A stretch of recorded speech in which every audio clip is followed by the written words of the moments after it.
This is the global generic with Kumail. All right, Kumail, what does it mean to you to be a part of the Marvel Cinematic Universe?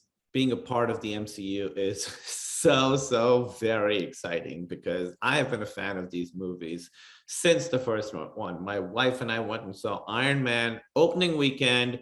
We lived in New York, and we've seen every single MCU movie together, most of them on opening weekend. So to be a part of this universe, it's just so incredibly exciting. It still hasn't hit me. I'll believe it when I was going to say I'll believe it when I see it, but I've seen it. I'll believe it when my parents see it.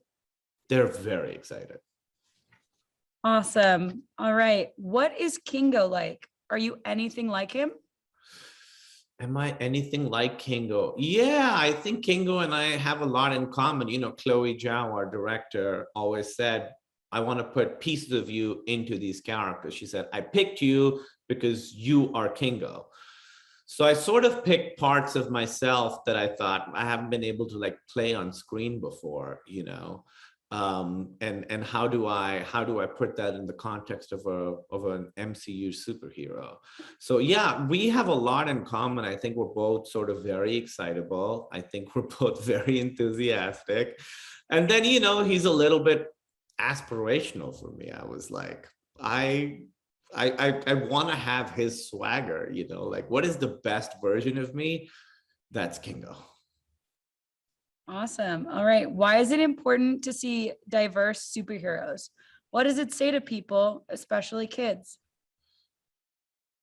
I think I think diversity in superheroes is so important. I think it's very important for kids to see themselves reflected back on screen as good guys, as superheroes. You know, I mean, growing up, I never saw anybody in superhero movies that looked like me. In fact, most of the people that look like me in Hollywood movies were the bad guys. So I love the idea that kids now will be able to look at the screen and see someone who kind of looks like them, who kind of sounds like them, who kind of has names like them, wearing an awesome superhero suit. You know, hopefully that'll make them realize that anybody can be a superhero. How did director Chloe Zhao, is that how you pronounce it? Chloe Zhao's style of filmmaking enhance the experience for you? What's great about Chloe's directing style is that she comes from independent movies, so her work is very intimate. It's really about the characters and it's really about the relationships between the characters. So even though we're doing this massive, huge MCU movie with monsters and spaceships, and we're in these epic locations on mountains at the edge of cliffs, it always really felt small in a good way. It always felt like it was really about how my character felt about the other characters, how my character felt about the situation they were in, how my character felt about himself. So working with Chloe, you know, she did a really good job of making everything feel very small. And you'll see that in the movie. The scale of the movie is so epic. It's so big. It's bigger than any movie I've ever seen. But then the character work is so specific and real and grounded and wonderful. And I think that's really what Chloe brought to it, is this massive vision married to very small, keenly observed character moments. What did you enjoy most about making this film? What I enjoyed most about making this film was wearing the superhero costume and doing action scenes. It was so fun. Honestly, I kind of miss that costume. Like you feel a little bit cooler wearing it. You know, everything fits so perfectly and you feel so good. You stand up a little bit straighter. And I wish I could wear that costume to just like a coffee shop, because I think I'd have a little spring in my step. And lastly, what do you hope audiences experience when they see the film? I think the film has so many wonderful messages in it. It's about how everyone on Earth is a community and how humanity has much more in common than we don't. But really, I think audiences are going to have such a good time watching this movie. It's so fun. It's so funny. It's thrilling. It's exciting. The scale is epic. So even though it has like these themes and messages that are very profound, It's just a really fun, huge, epic sci-fi superhero movie. So hopefully they'll take the messages to heart, but more than that, I think people are going to have a really great time watching this movie. Okay, this is the Disney generic. Gemma, this is your second time starring in an MCU film. What do you enjoy the most about being part of the MCU? So I feel incredibly lucky that I'm back in the MCU for a second time, playing a completely different character in a very different film. But I'm just so honored to be a part of this world. I love the films and yeah, excited. It feels like this is a moment of opportunity for where the MCU could go next. Great. What was it like working with the large ensemble cast? Did you bond quickly? It really felt like we became a sort of big dysfunctional family. We all have such different backgrounds and different journeys to have gotten to where we are. But yeah, everyone has their strengths and individual qualities. I think, yeah, the chemistry between us was great. What does the diversity of the cast and characters bring to the film? Well, I think it feels to me that there will be so many young boys and girls out there who perhaps will be seeing themselves represented in a film like this for the first time. And I think that's significant. And also, I hope we're moving towards a point where, you know, it's just completely normalized, and you know, it's not a big deal to see a cast like this. Your character is central to the love story that runs through the film. Can you tell us about that? Yeah, Cersei has been in an on-off relationship with Icarus for 5,000 years, which was a really fun thing to play. You know, how do two people who have, you know, been there, seen that, done everything, what is it that keeps drawing them back to one another? That was a really interesting thing to explore. Who do you think she should be with, Icarus or Dane? It's a really tricky question as to who she should be with. I think her heart and her head maybe telling her different things. But yeah, I mean, I don't know. How would you choose? I don't know. Can you describe working with these filmmakers on this large-scale MCU film?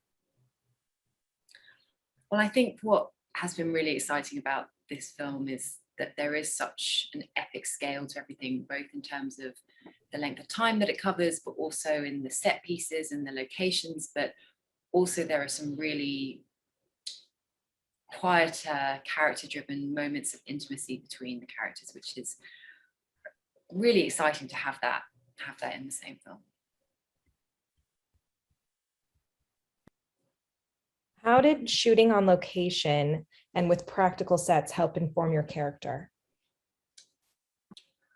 Well, shooting on location, you know, has its benefits for sure, but also its challenges. You know, we were out there in the elements. Trying to shoot at magic hour only gives you a very small window of time where you can shoot. So, you know, you may only get 1 or 2 takes. But hopefully it translates into the film that you really feel that these characters are there and embedded in the world, connected to the world. Yeah. And lastly, what are you excited for fans to discover when they see Marvel Studios Eternals?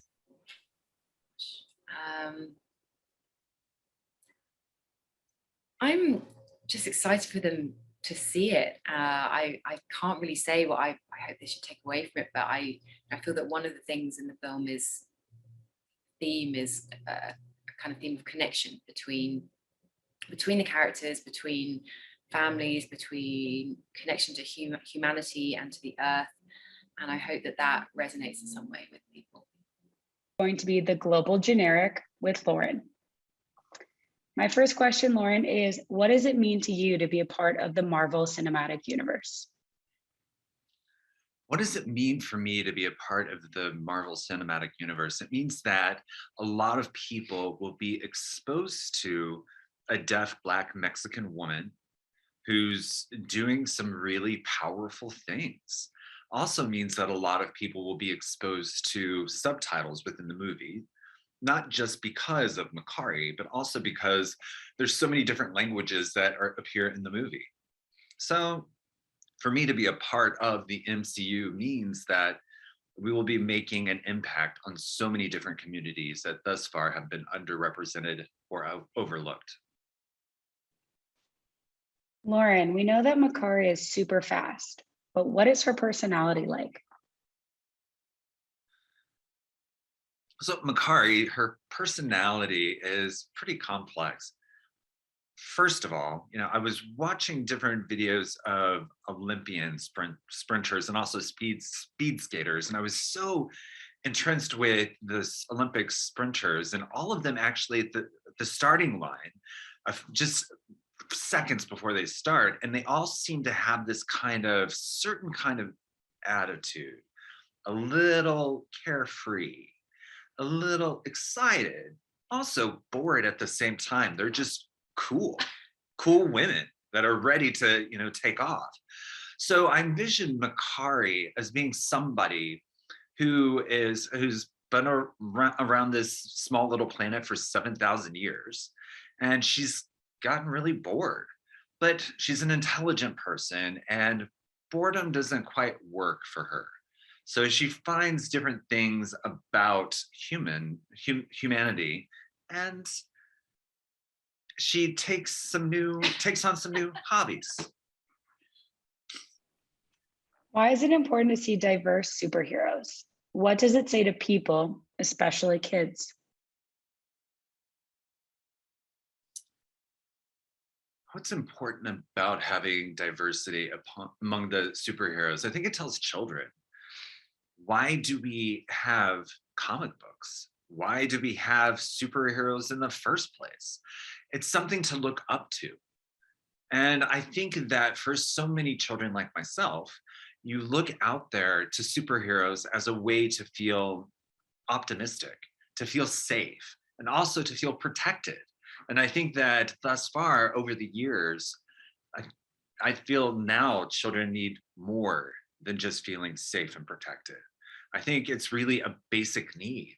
And I think they can get that fulfillment. And I think what they actually need is getting a sense of self-fulfillment, to see themselves on the screen. So I think it's really vital to see superheroes that mirror real people in their lives. People who remind them of their aunts and uncles, grandparents, parents. Playing a deaf superhero is empowering. What does it say to the world at large about the deaf community?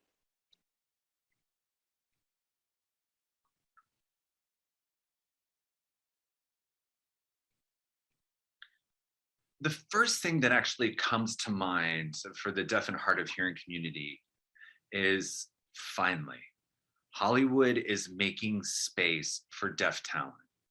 So I think that's what it means for the community at large. We can dream bigger. We can break through in acting. We can become directors. We can become writers. And I hope that this creates a lot more dreamers. What did you enjoy most about making the film?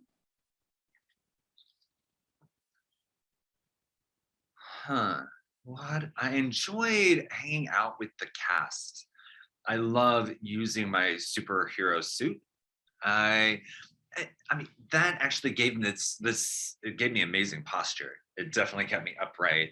I love traveling to different locations for shooting. But I think what I loved most was the opportunity to represent different communities. What do you hope audiences experience when they see the film?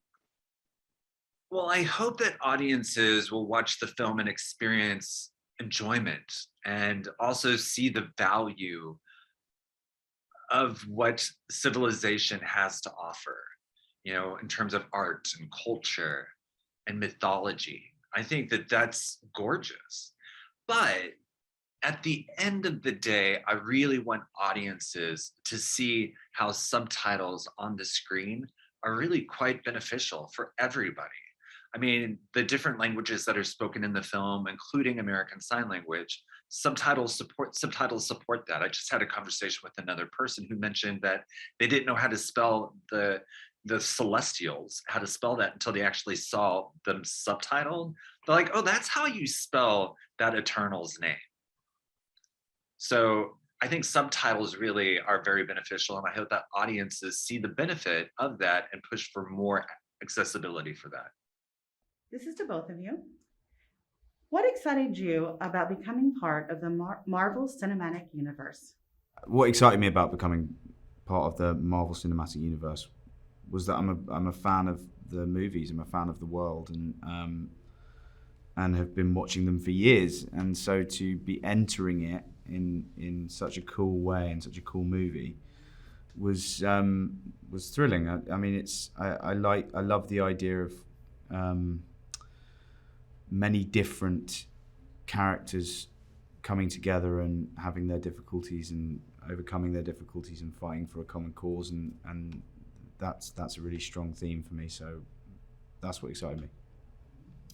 What excited me about joining the Marvel Universe is, I mean, of course, all the incredible movies that they've already made. I was a big fan. My family was excited for me. Everyone was really excited. I was also thrilled to be working with all these experienced, producers and actors, and to be able to be a part of this incredible project. Kit, your character Dane is not a superhero. How does he fit in, and what does he represent in the story? Dane is not a superhero in this movie. He fits into this world as the sort of human representative. He is one of the few human characters in the movie, and as such, the kind of burden on me was to try and be as, I guess, savable as possible. You'd want to kind of represent humanity to be savable. So that's who he is in this movie. He also is in love with Cersei, and has a relationship with her, and I'm tasked with setting off the movie at the start. Leah, tell us how Sprite feels being eternally stuck in a 12-year-old's body. Was that interesting to play, and why? It was really interesting to portray Sprite's emotions and being 7,000 years old stuck in the body of a child, because I've sort of related to that during my life, always feeling like I'm stuck being really young. I brought that to the character, I feel, and Chloe was really helpful in making my character a lot like me, so it was easier to portray because I related to her a lot. Kit, what does director Chloe Zhao bring to the production? Chloe Zhao brought to this production her incredible style as a director. She shoots in a very specific way with a kind of roving camera style and on location as much as possible. And I feel with that, she brought to this movie, she brought the real world into the MCU in some way. That's what I think she brought. A lot of detail went into the superhero costumes. Leah, can you describe yours and what it felt like when you put it on for the first time? My costume, I mean, it was beautiful, spectacular. I can't even believe that they made, I think there was like 10 of them made for my stunt doubles and for me and extras and backups. And I mean, it was really incredible, such talented work by the costume makers. I mean, putting it on for the first time was amazing, and once it was on for a little, it was uncomfortable, but it felt really powerful. I mean, it really brought me into the superhero mindset. This is to both of you, without spoiling anything. Do you have a favorite moment or scene?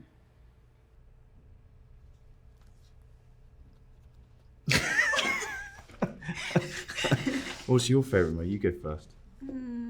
It's a spoiler, so I have to think of another one.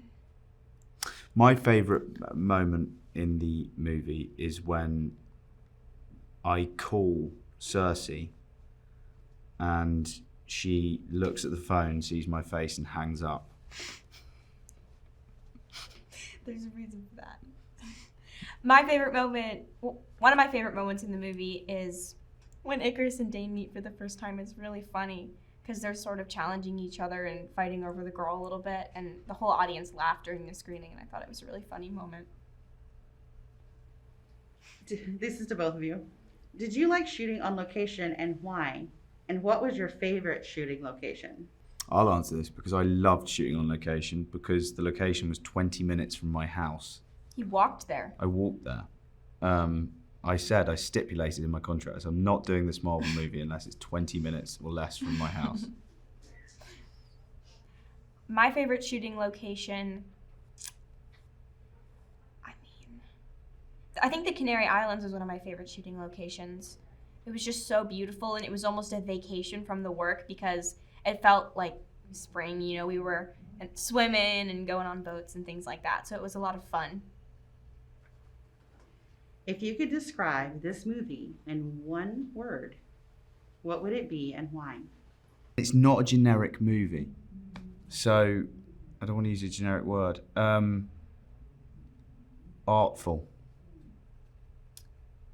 If I could describe this movie in one word, I would say different. Nice. All right, that's it. Thank you. Thank you very much. Let's go ahead and roll, please. Okay, and we got speed. Great. This is the Disney generic. What was your vision for the film? How did the comics inspire you? With the comic, what Jack Kirby has created, the story of the Eternals, existed sort of on the peripheral of all these popular characters at the time. And I think he was trying to tell a really big, cosmic, and universal story, but through these very intimate moments between individuals. And I love that aspect of the way he tells stories. And that's how the vision of Eternals is inspired. The movie is huge in terms of scale and stakes. What was your approach to keeping intimate moments and character moments balanced with the action and spectacle? Well, I think, you know, one of the first things I pitched to Marvel was a William Blake poem. And that poem tells us that you can find the endless beauty and meanings of the cosmos in the smallest things on the planet. So from the very beginning, finding that balance was the challenge that will make the movie what it is. And so it's all about making sure every character, every relationship gets its time to breathe. And the shots gets to breathe because audiences are able to, not necessarily depending on the fancy camera moves, but discovering what's within the frame and make their own conclusion of what's this character's relationship with the world they're living in. Because the film is so much about our relationship with the planet and with ourselves. How important was it for you to shoot on location and use practical sets?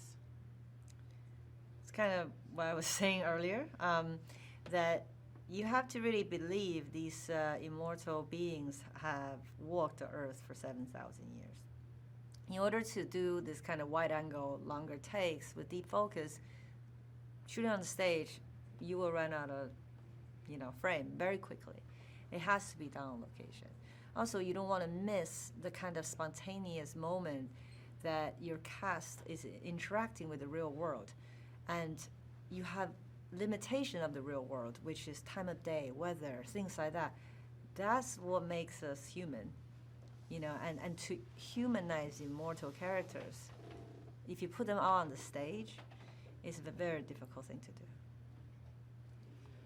What was it like working with such a large, diverse ensemble cast? What does that diversity add to the film? When I came into the project, there was already a treatment. And I think Marvel had made a lot of great decisions, be inclusive, and allow audiences today to see themselves on the screen. What excites me even more is that these individuals are unique beyond what they look like and what they represent. It's, for me, even more exciting that someone who doesn't look like this person or love the same way or believe the same things my feel for that person as well. And it's very important to build that bridge. The film spans thousands of years and time periods. What kind of research did you do for the costumes in historical periods? I work with two brilliant women, Eve Stewart and Sammy Shelton, our production designer and costume designer. One of the very first things we ask ourselves is that why are they here? Is it military? Is it missionary? You know, we really want the story to inspire the design. We also did a lot of backtracking. We looked at every culture we can think of, symbols that they consider sacred, colors that had inspired in their religious art, and try to backtrack to imagine if those things were our interpretation of what we saw, if those 10 had walked the earth from the beginning. Tell us why the Eternal Spaceship, the Domo, was such an important build.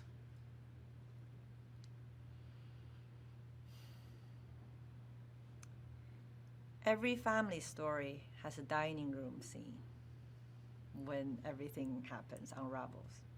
The Eternals are nomadic, and the Domo is really their home. It's their connection to their past as well, to the Celestials. And building the Domo, we really thought about, let's not contemplate the greatest technology in the universe, which is the celestial technology, with what we understand as humans. Wires, computers, screens, no. The most advanced technology in the universe, I think a lot of people have predicted, will look as close to nature as possible in the shape of minerals. And so that was a fun thing to play. What was it like working with the Marvel Studios filmmakers and crews? Working with Marvel has been such an incredible experience. One thing that I love the most is that it's actually a very small team. There's a very small team, and a lot of big decisions are made one text away with 2 to 3 people, and that has been incredible. And I think they really created a bubble for me to be safe and to play. And if I want to fly, they, give me wings. But if I fall, I know they're gonna catch me. So having that safety net really allowed me to take a lot of risks. What do you hope audiences experience when they see the film?